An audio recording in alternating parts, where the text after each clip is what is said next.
Hey everybody, welcome to another Making a Geek. I am Damian Dicarlo. I am joined with my co-host and guest today, Kai Patterson. How's it going? It's going great. I'm excited to be here. Same here, man. Okay, so we at Making a Geek, we decided to do a coverage. As we do, we always geek out about something, whether it's comic books, movies, even video games, it could be anything. We decided to go into the Nolan films, and these will be the Christopher Nolan directed films, full featured length, not the short films that he had made in the past. So in hopes of going through all of these and kind of giving a perspective, sort of a geeky perspective in filmmaking as well as story writing. Overall, just I think a lot of people really have taken well to Christopher Nolan's work as of recent years. So we are going back to the very first film that he made that was a full feature length film, and that would be the movie Following. Um, Straight up, I'd love to talk about some of the points in the film, what we thought of it, and then at the end we can kind of give our out of 1 to 10 what we thought of it review. There's going to be full spoilers here, so this is going Okay. to be, straight up. We'll talk about what happens in the film, the ending. If you have not seen this movie, I would definitely advise watch it first before hearing our full review. So with that in mind, you may proceed. Yeah. I think right off the bat, I noticed just how like guerrilla style the film is, everything being, very handheld um and obviously black and white too, which are all just like choices that were made because it's cheaper. Right. Um so and I can totally, like, as a filmmaker, I can understand all those choices. So it felt very much like, oh cool, like Nolan is, just like any other filmmaker. He's got to do some scrappy things to make a film, especially starting out. So I noticed that first off, and then also just like starting with an interview, voiceover with police was a very interesting choice too. Just going into what exactly is this film, and what do we care about, and what do our characters care about. We Right. went like literally right into it. Just became irresistible. So you followed women. No, I didn't follow women. It wasn't a sex thing. I followed anybody. I just wanted to see where they went, what they did. You were playing a secret agent. No, I'm a writer. Well, I want to be a writer anyway. I was gathering material for my characters. Well, to begin with. Which I think is great, especially when you're debuting a film. You want the audience to have a reason to stick around right away. Yeah, that's And very so, important, definitely. yeah. And for a movie back in 1998, that's when this movie came out. I would say that I don't even know if I want to say it was a common thing to do it that way. Maybe it was. Maybe it's just the style of filmmaking in general. But I always appreciated that kind of a start off because this film had what sounded almost like a tea kettle coming on of a musical score. You had a very intense tempo kind of beating off in the background, just coming up at you, just very ominously.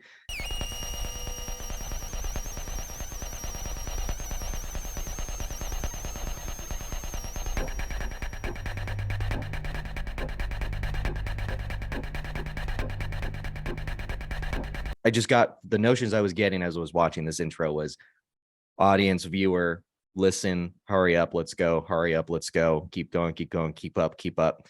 And that was a really brilliant way to start this because it is always engaging. Is this something that you incorporate with your movies when you try to make something?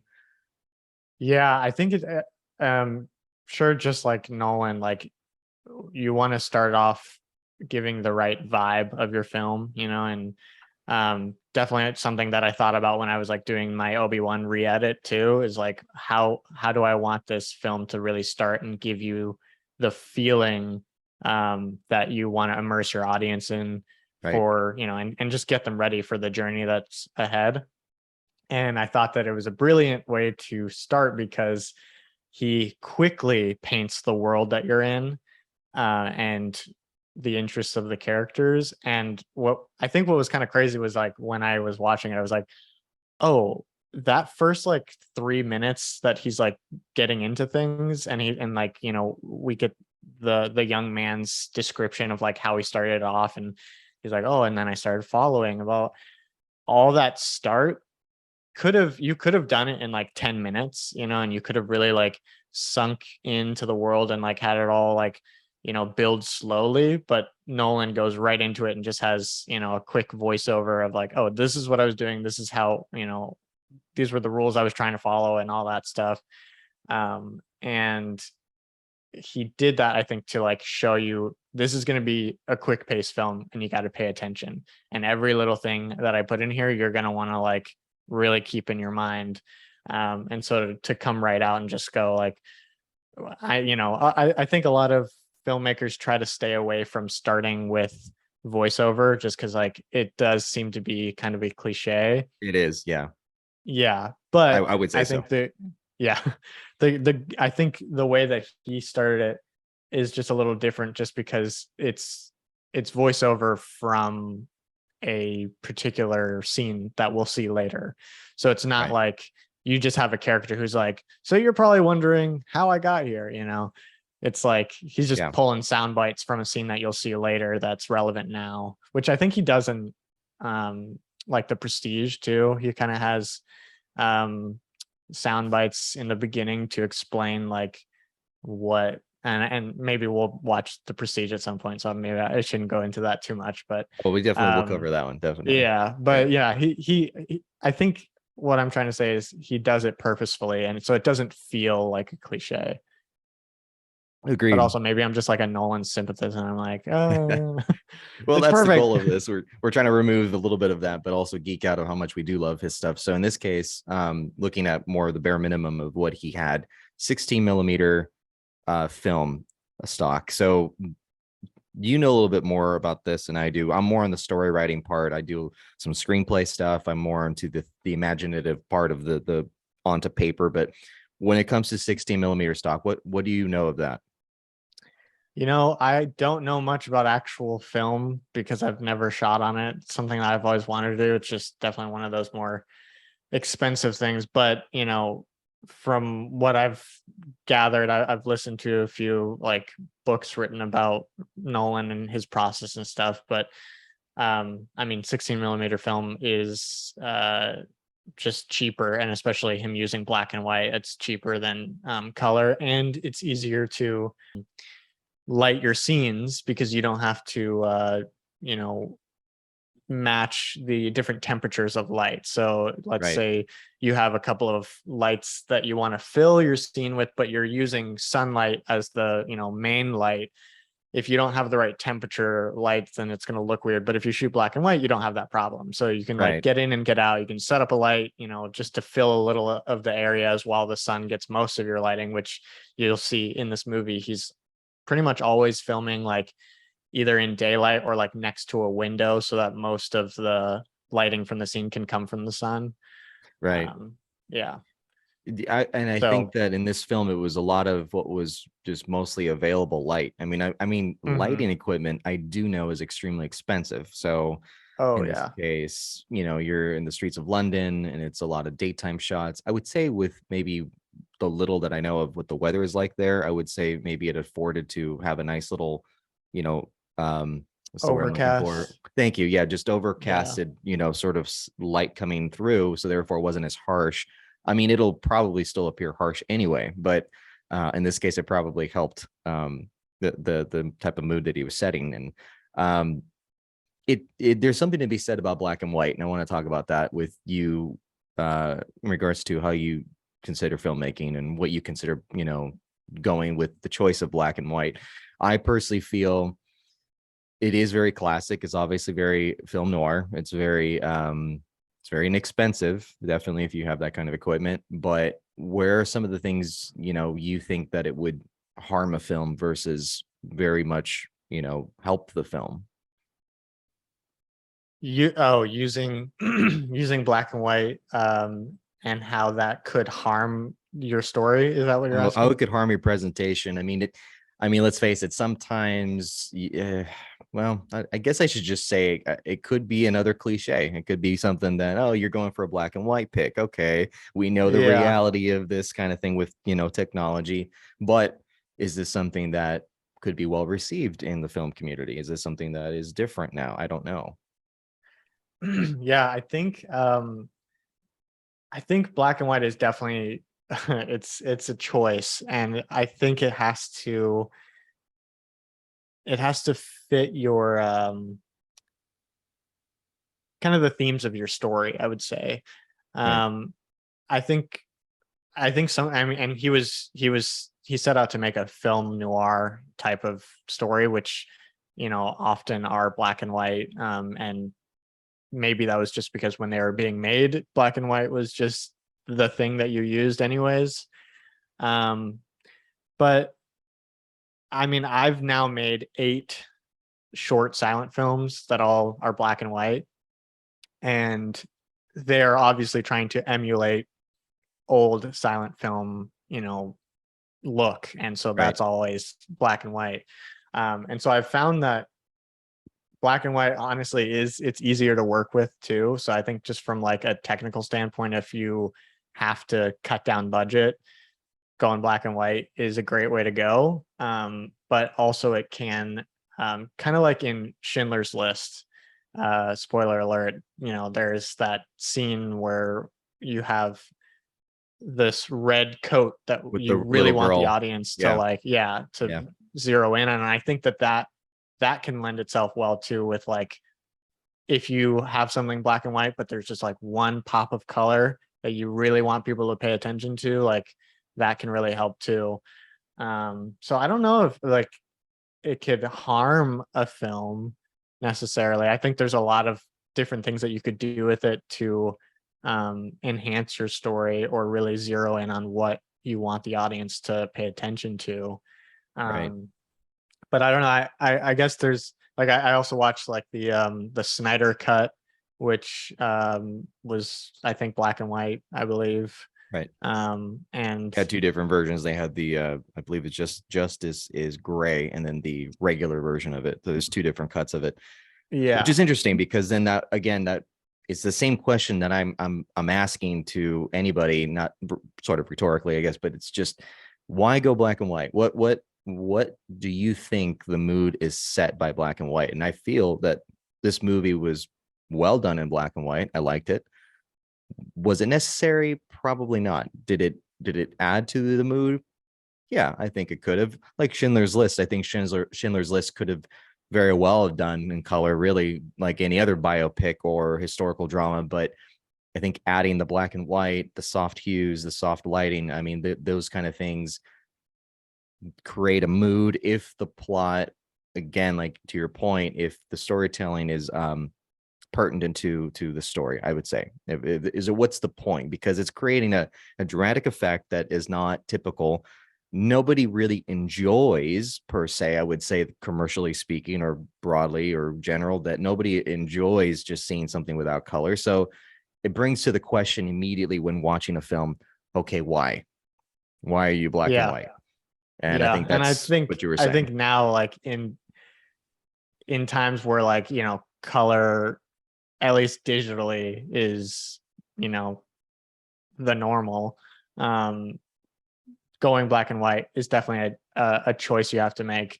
But I think when you do black and white, especially when you're working with actual film, it pretty much is just like a money standpoint. It's like, oh, this Right. is just cheaper. When you're buying reels of film and you're gonna have to develop them and stuff, and color grading is also a whole, a whole other process that you don't have to do if you use black and white. So I'd say mostly it's probably just a money thing. But obviously you're right. There are, mood sets that happen, Wizard of Oz, you have the whole first act in black and white. And then when we move into Right. Oz, obviously we get color. And so that's another um, tool that a filmmaker can have, is using color or no color. There's a But couple of things that I wanted to bring up regarding this same subject. Like recently, I just saw for the first time. I was behind on my movies, but um, Thor: Love and Thunder. I saw that with Mhm. my girlfriend. We watched that. There is a sequence towards the end of the film that everybody will know that has a black and white sequence where the color is sucked out. I Mhm. thought that was really cool. And in this case, I wonder if this again, if the type of film is more impressive, knowing what is going on that makes it more impressive to me. But I don't know. I think when shooting, because I'm not anywhere near a director in any way, but I think when shooting, I love the way black and white looks with um those soft lighting shots. You have a lot of armor in the shots with Thor. Natalie Portman's covered in her armor as well. The shine and the black and white, the way it just kind of sort of punches you a bit on the face, like, wow, that's really cool. I think is a really brilliant thing to do. I think it looks gorgeous. You put a little color in there just to kind of create yet a secondary mood. Cool. I like that. Um, I'd say that it works well for something like that. In this kind of movie, again, it's going for more the film noir. I noticed also in this film, being, of course, 1998, what have you, being a Blu-ray version, I saw of it on a 4K television. It was very grainy, very, Yeah. very grainy. There's a certain part of me that likes that. And I think that it just looks so real in terms of actual raw filmmaking. And I think I might be speaking for a lot of geeks and nerds out there, but maybe we're sick and tired of DNR, a lot of Mm. digital noise reduction with Mhm. our Blu-rays and 4K remasters. Most of the iconic older films that were getting re-released now in 4K, you go on any forum or any sort of website that, is an advocate for these video files, or, these people that are just really big on what appearances look like with these remasters, will complain on this DNR remaster, how it smooths things out to a point where it looks so almost kind of pastel-ish, or Yeah. not really defined anymore. That I kind of appreciated even grain now at this point. They call it even film grain. Um, Mhm. is this something that you personally like or dislike in a film when you see something like that? Yeah, I'm definitely one of those people that loves film grain. I think that it's something that reminds you that you're watching something tangible, and there's texture in what you're seeing. Um, and I think that, I mean, honestly, I feel like even with your eyes, there are grainy moments in your life, Yeah, and you turn on a light and you've been in the dark for a long time, there's a grainy effect that happens in your eyes. So I think that it just like, especially with it being analog film, there's something lifelike about it. Um, and you can really feel when something is film. And I'm also a fan of like even putting in fake noise or fake grain onto a digital image. I think it does create more visual interest to me personally. And I have seen a lot of people who want to denoise everything, right. and I really don't mind. I really don't mind grain. I think film grain always looks better than like digital grain. Like when you see digital noise on dark shots that have been lightened up in post, like that can sometimes just get distracting because Yeah, digital noise, there is a little bit of a lifeless quality to it. Whereas film grain, especially because it just has a high dynamic range, you can see more in the shadows and more in the highlights than you can in digital stuff. right. It does just feel more familiar to real life, and so I am huge on film grain. I love it. I probably, I've color corrected for a couple of people, and when I add in film grain, sometimes they're like, "Can we dial that back?" And I'm like, "Oh man, I love film grain, so Yeah, I'll put in a lot." all the way. But I I yeah. I I have a theory, and geeks and nerds can come at me if they disagree, but I have my own theory is how we live now in a DNR age. I feel that Hmm. obviously it's very, very obvious that we have high definition televisions, 4K, whatnot. I feel that it started a lot with the restorations of the films that were very, very big, i.e., Star Wars. Yeah. When people saw the original Star Wars Episode 4, New Hope, I know that people, kids, including myself, grew up with it looking, kind of crappy. And we kind of liked it because that's all we knew. So that then later got re-released in the theaters and people were like, wow, it's brand new, it's a special edition. Though I know a lot of people have their gripes and complaints about the CG, added whatever, what have you, but spending all that money, George Lucas restoring the film, getting rid of those cigarette burns, the little hairs on the film, really taking away the grain and making it more smooth. I think people more or less love the idea of like, whoa, this is now a restoration kind of thing. And I think people just kind of ran with it. People starting now to just say, well, let's restore this, let's restore that for TV. And I think DNR plays very different if you try to play with it for a film on a big screen versus on your television, because you start noticing these, all these different things that stand out. And I think that's where a lot of people may have complaints about it. Yeah, I totally agree with that. And I also think that there's a hint of nostalgia too, probably for a generation that grew up with like E.T., Indiana Jones, all these huge franchises that, you can see a lot of the grain in the original products. And Right. I think there's something that feels a little bit like home. And obviously with the digital boom in the 2000s, it's like, then everything's beautiful and clean. And I think it can sometimes lose its life in it, and also this is like the same thing with like motion smoothing TVs. Right. Like whenever I The walk into 120 somebody's refresh house rate. Yeah. and they freaking have the motion smoothing, I'm like, I will not watch TV with you unless I can go through the settings and change it back to normal. It's like what they hate it call so the much. soap opera effect. Everything's too Yeah. smooth and like, Ugh. yeah, I totally agree. Though I've kind of caved recently and started watching some films that way. Just for me, it's more of an interesting second, third, fourth playthrough where it's sort of entertaining. But do I by any means want it that way? No, I really don't. I always prefer a true projected film on a big screen. But it makes it entertaining for me in a way to kind of notice certain things that I didn't notice before. But by no means do I think that's how film should be ever presented for the first time. So I totally agree with you on that. Now going into back to Nolan's style of the film. Now we've covered a little bit of technology, the film, what it looked like appearance wise. Let's talk about Nolan's use of non-linear plots. And he's doing this the same way he did Memento, Batman Begins, Prestige. Me personally, I'll just start off with my thought of it. I know a lot. It's funny. The film, the way it carries is very obviously on par to Christopher Nolan stuff. I've heard a lot of people complain in the past with some of his films and other filmmakers that I've noticed do the same trend, that it jumps around a lot.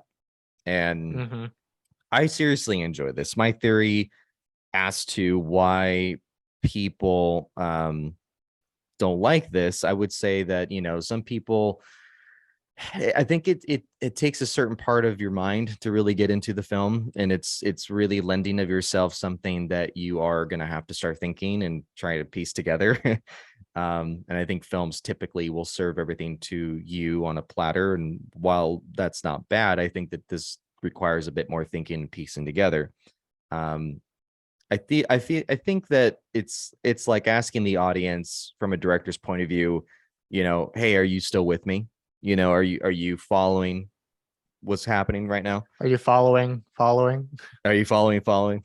I think it kind of weeds out, those that are looking at the film superficially with the infamously lamented words, I don't get it, and it continues on with people with the smart filmmaking, and their opinions. And I think it draws a certain kind of audience, or even the ones that are looking for a different kind of filmmaking, something just a little bit refreshingly different. Like, oh, okay, he's hopping around. Wait a second, I'm gonna have to stop and think about this for a second. I'm gonna have to rewind if necessary, and there's nothing wrong with that. That's why directors count on you going back to the film again for another play. It's not just the money grab. It's that I want you to watch this again and again to really get all different facets and angles.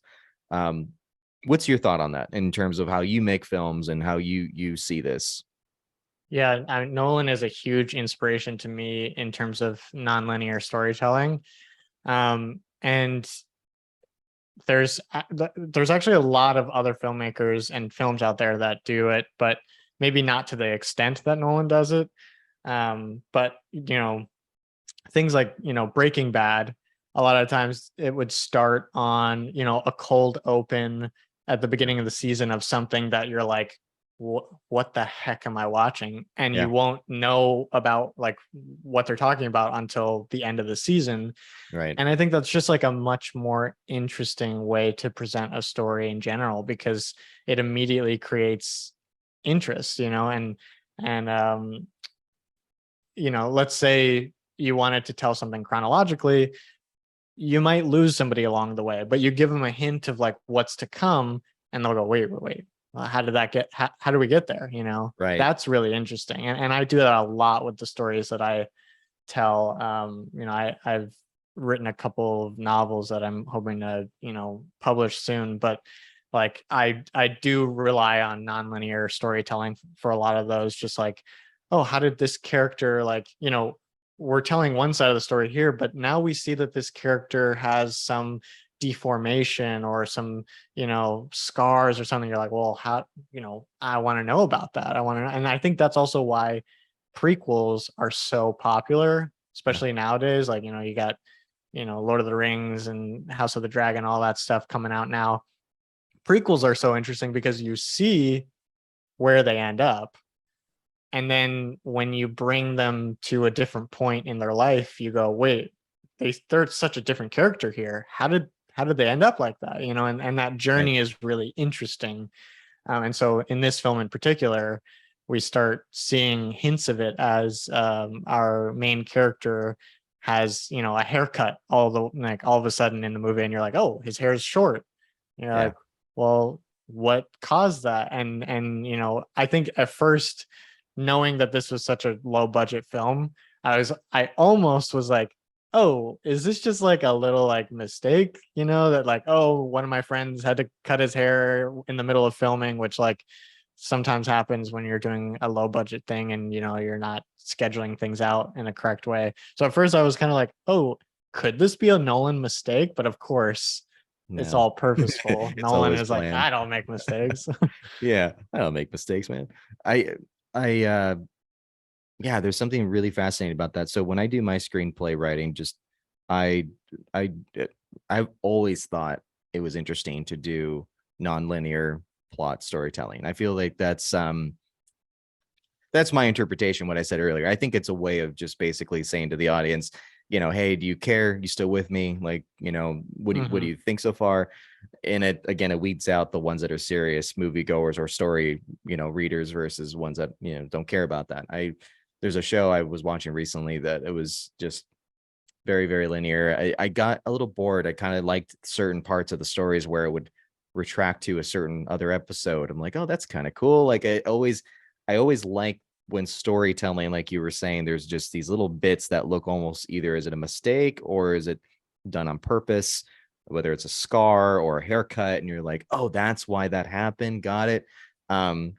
I think it's brilliantly done. I think that is a trend that Nolan does with his films, without a doubt. And I think it kind of, we'll get into it when we get our review of the Batman trilogy. But with the Batman films, to me, it worked very well with that because we knew the origin already. So therefore, when it jumped back, you weren't as lost, generally speaking.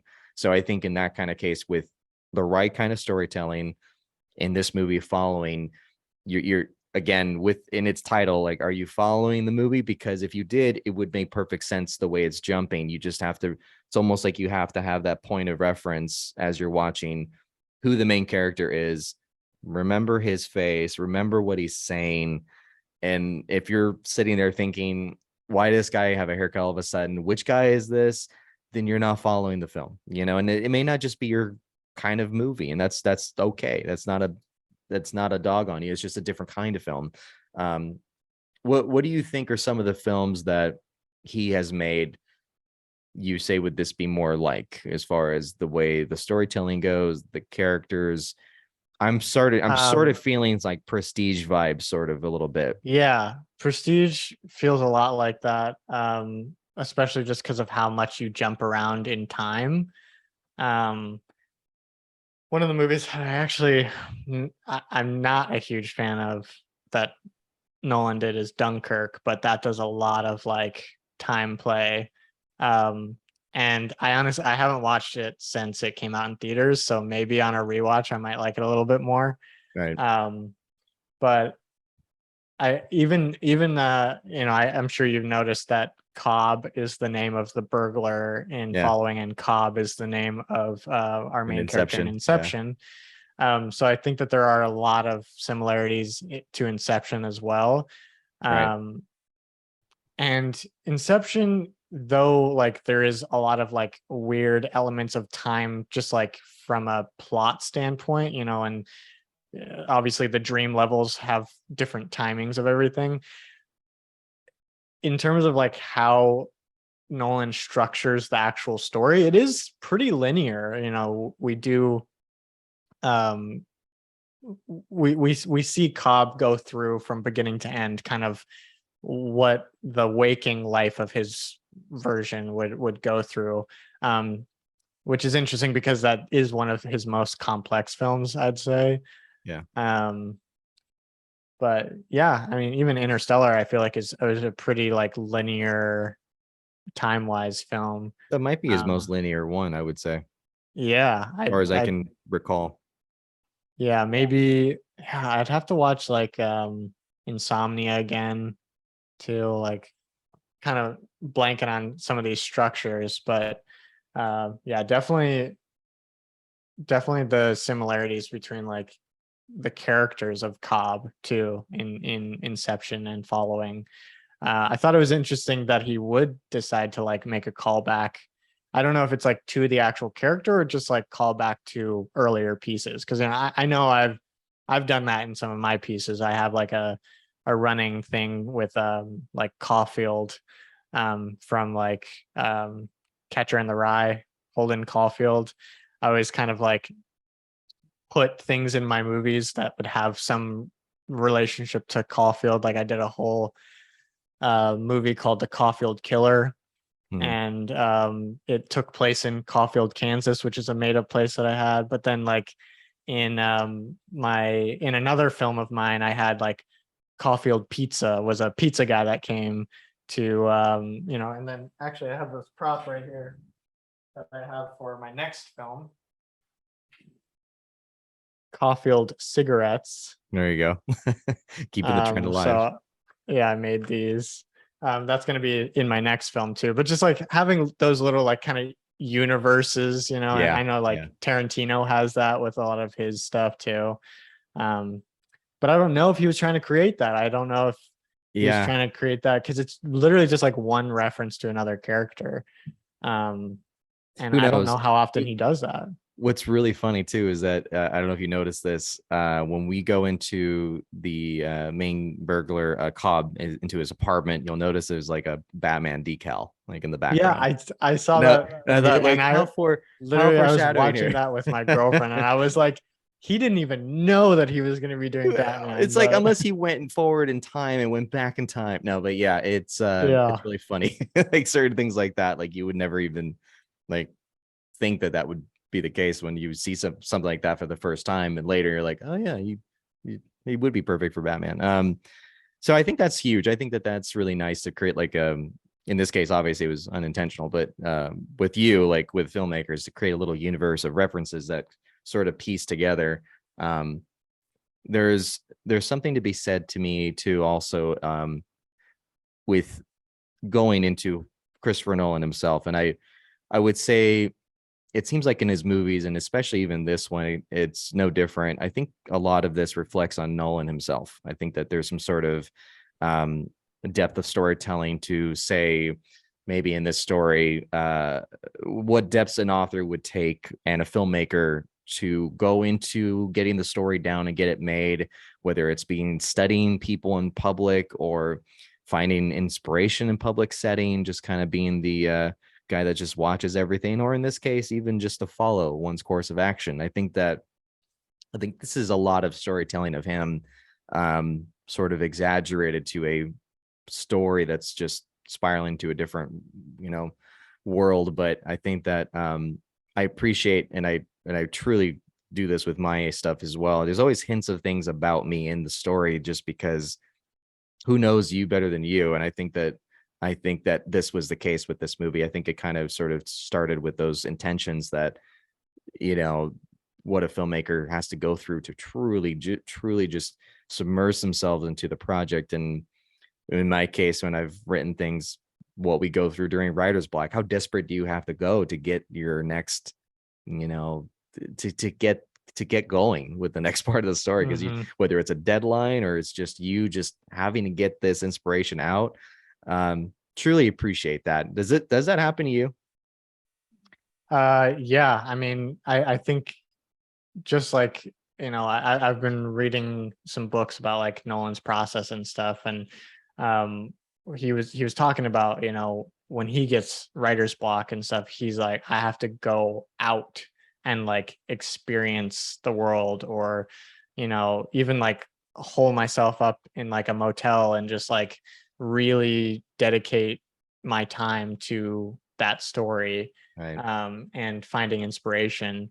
And he's also like, as I get older too, and you start having things like family and stuff like that, then you actually get less and less time to spend on crafting things the way you'd like, and so your time becomes more valuable, as you try to get something on the page. And for me, I definitely have moments where I'm just like, like, I don't know where to go, and I think I might just need to like put this on hold and get some like life experience, and Right. if you really just go out and start like, following, just like watching the world around you, there's so many free tools that you get from just like watching people and watching the interactions and the inspiration you can take from that. I know, like, literally, a few months ago, I had my brother out here with me, and my girlfriend's brother, and they were in the back of the car, and they were just like arguing about like chicken wings or something stupid. I literally just pulled out my phone and like recorded it, because I was like, this conversation is too good. Like, it's going to find its way into one of my movies. Like, because it's just like one of those bits of life that you can't make up. You can't make Right. that up. And so when you get moments like that, which sometimes I feel like is a little bit of a curse with storytellers and filmmakers, you're like, you'd really like to be present, but a lot of times you're like present, but also like, oh, how could this be a story? How could I weave this into a story? Like, oh, it's so interesting that people are like overlapping, talking with each other, which I think Spielberg does really well in his movies. He's always having characters like overlap, talk over each other, or like families, there's the chaos of like, oh, a dog is barking, but you're having a conversation here, and then there's another thing. Like, those parts of life I love to replicate, and that's super hard in script writing. But like, once you actually get to the point where you get to direct that, like, I think those are really interesting to me. Yeah. And I think Nolan does a little bit of that, but he does also keep things very like, like, the information that you need is what you get on screen, instead of trying to like mimic life. I think he really is, telling you a story. It's like, oh, this is a cautionary tale, so it's Right. not necessarily going to feel like real life, but it's going to feel like a story, that you're told at night when you're about to go to sleep, and your parents are like, oh, I got to tell you this story about this boy that cried wolf, and you're like, oh, okay, and like you get just the necessary elements for the story. I think that's more of the type of filmmaker that Nolan is. Yeah, I really appreciated basically to wrap up the review. I this whole story with Cobb sort of grooming a well-groomed man grooming this guy, this young guy to I don't think he even had a character name. I think it was just called the young man. It just, yeah, young man. But I think he went by like Bill a couple times, Oh or yeah, like yeah, he went by Daniel. Bill. Yeah. I think the way he groomed Bill is just something I didn't quite see coming in that way. I thought it was going to be genuinely Bill's story, but it ended up being that it really was Cobb's story at the end. I should have known with the name Cobb. Yeah. But and it was really crazy how, I mean, he essentially just set him up for, replicating himself to be blaming, pointing the blame to him for this murder of the blonde woman. I don't recall her name. Maybe she was just It called blonde literally, woman. her character name is the blonde. Blonde. Okay, got it. Yeah. Yeah. Crazy. And it was almost brilliant that the way it went about. And again, you wouldn't get it until you see the ending and you're like, got it. I see exactly how he did that.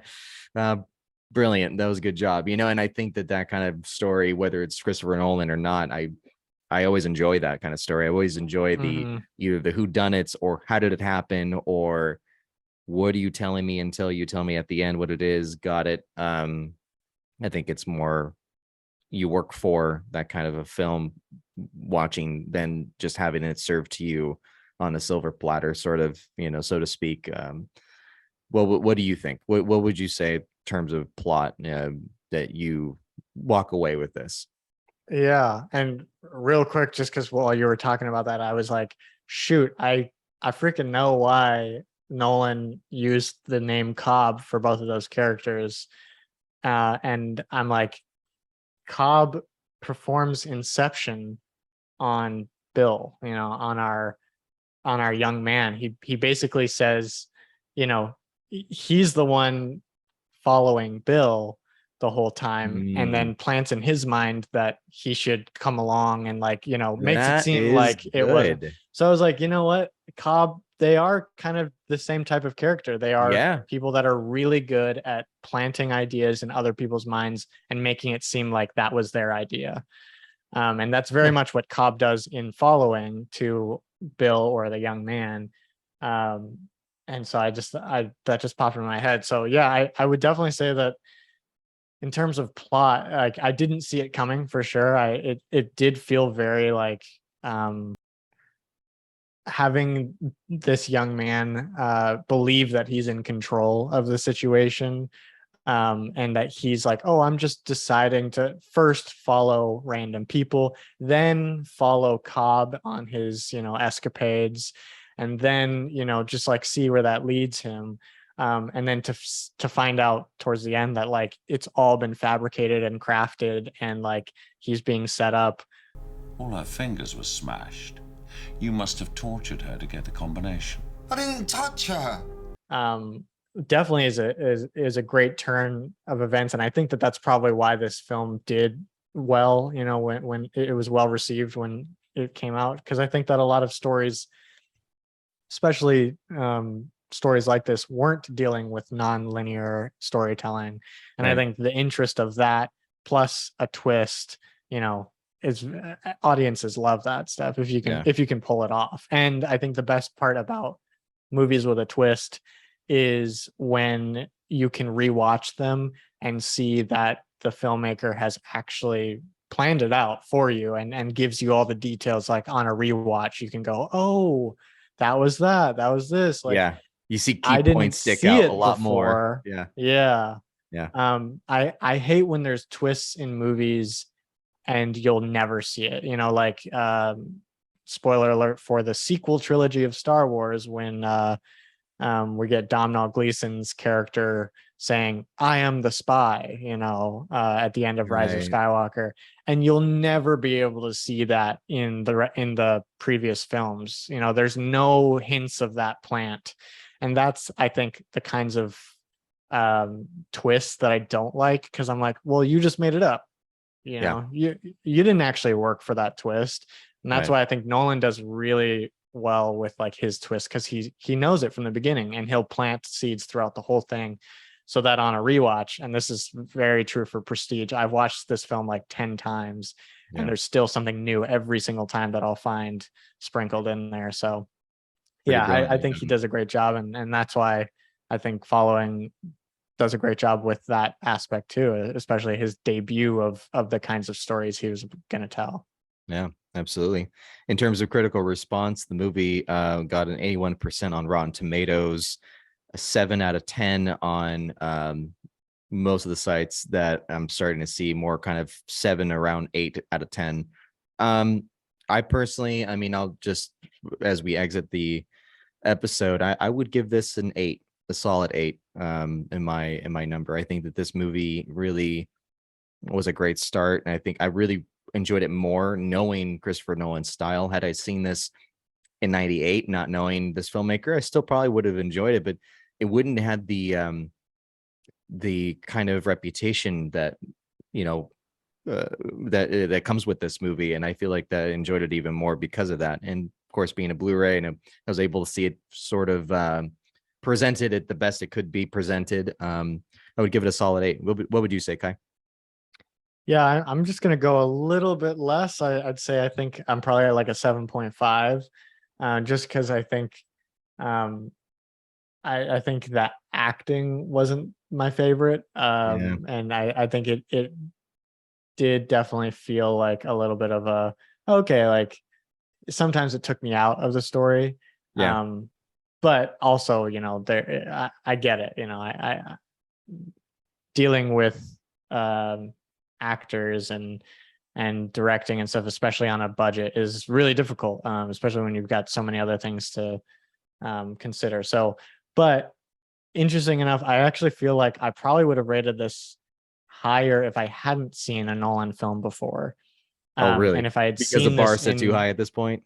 yeah, I think so. But I think if I had seen this in 98, I would have been a very small baby, so that probably wouldn't have happened. But if I'd seen this, you know, earlier on before watching Nolan films, I probably would have really appreciated the storytelling just a little bit more, because I'm not expecting something huge from, you know, Nolan's reputation at this point.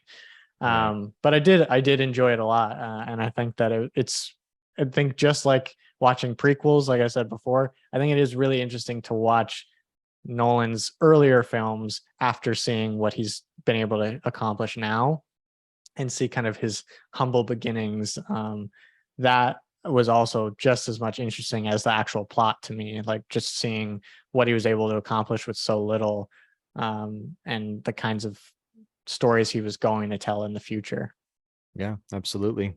I totally get that. We definitely look forward to covering the next movie. It's going to be Memento, and that was a release in 2000, and there's a lot to be said for that one. So It's a definitely great film. let us know what you think of this episode. If you have not seen Following, I definitely encourage you guys following, watch Following, and follow us. You can find us at makingitgeek.com. My Instagram is Damian_Dicarlo. Kai, where can folks find you on social media?